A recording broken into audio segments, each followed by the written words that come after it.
What's up, guys? How you doing? This is Peter coming at you for another episode of the Daily Dose of Comic Collecting. So, yeah, real quick, who doesn't remember Beast Wars? I remember one of my favorite toys, starting with G2, was the Dinobots. I loved Grimlock. I had a blue Grimlock. It was amazing. Come on, a dinosaur, metal, blue, transforms. Couldn't beat it. So I was like, hell yeah.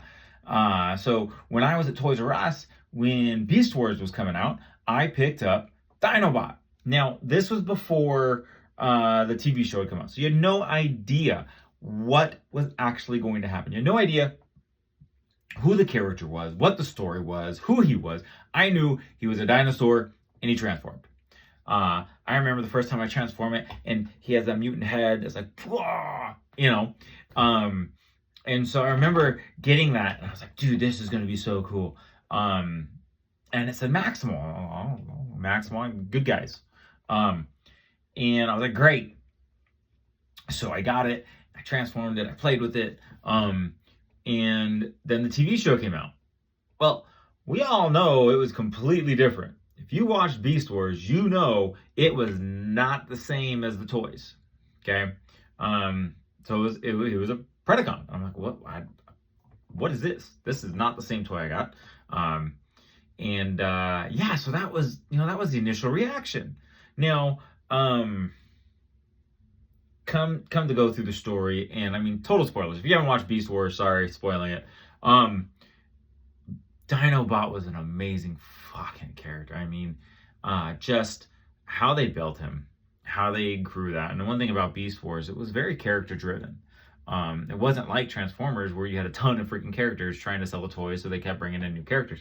No, they did bring in some new characters to sell toys, but the show was very character driven. And so Dinobot's character was always very amazing. He was very honor driven, and which made his cool weapons of a sword even better because it made you think samurai, like very honorable. So he ends up joining the Maximals and the good guys, and him and Rat Trap, their relationship the whole time. And then season 2, when Rat Trap gets to like car mode and Dinobot's riding on top of him, like, that's, I used to do that all the time because I got that Rat Trap transmittal, Rat Trap, and I'd put him on there and have him ride. And that was great. And then came the death of Dinobot, and I didn't go see the original Transformers in the theater, the 86 movie, so I didn't see the death of Optimus Prime in the movies. 86, I was 4, so even if I did, I wouldn't remember it. Some people remember that, I don't. But so that was a saddening moment. I remember almost tearing up when he dies. That was a hard moment to see. And then when they brought Dinobot 2, like, I saw the toy before I saw it, I was like, dude, what? They're bringing him back? Like, it's a Transformer 2. It was a cool toy. Chrome. Oh, I love the chrome. Except now, it all crumbles off. So that was Dinobot. And they brought him back, and he was a bad guy. And you're like, what the hell? He's a bad guy again. How does that work? And it really was until the end, when they killed him again, which wasn't quite the same. He did kind of remember who he was and the truth of his honor. So many, many years later, guys, now we had the Kingdom trilogy or whatever. I can't remember what they're calling it. Earthrise and Fall of Cybertron and Kingdom. But they brought the Maximals back when they're on Earth, and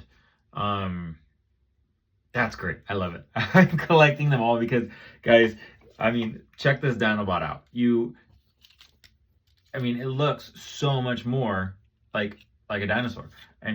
Even the tail comes off like the original. Now, this is the sad part, guys. Sad part, telling you right now. Very disappointed, except they don't do stuff like this anymore. It doesn't spin. Like, it used to, the tails would spin for the shields. So yeah, I mean, one of the things that I do love about this, the dinosaur mode isn't the greatest, right? I mean, we all know that they can't make them as good as we would like them to do, right? It's just not the way that life works. So, of course, it's not going to be perfect. It's the way toys are nowadays. They do what they can, right? And we enjoy it. They do what they can, and we keep going for that, and enjoy toys based off of our childhood characters, and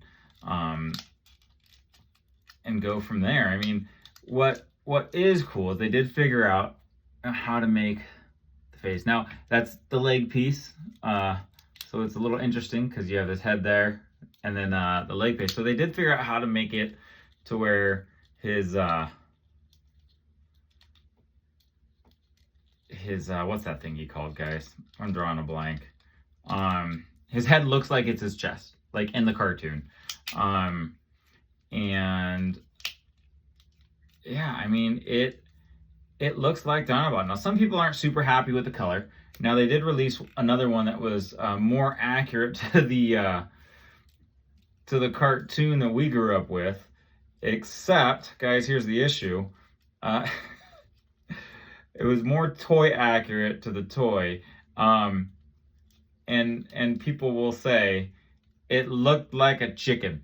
It really did. So I didn't buy that one. I was able to get this one used, and it went with, I think I got Cyclonus with it for my 86 shelf. So, but guys, there you go. Dinobot, an amazing character. The head sculpt, I love the head sculpt on this.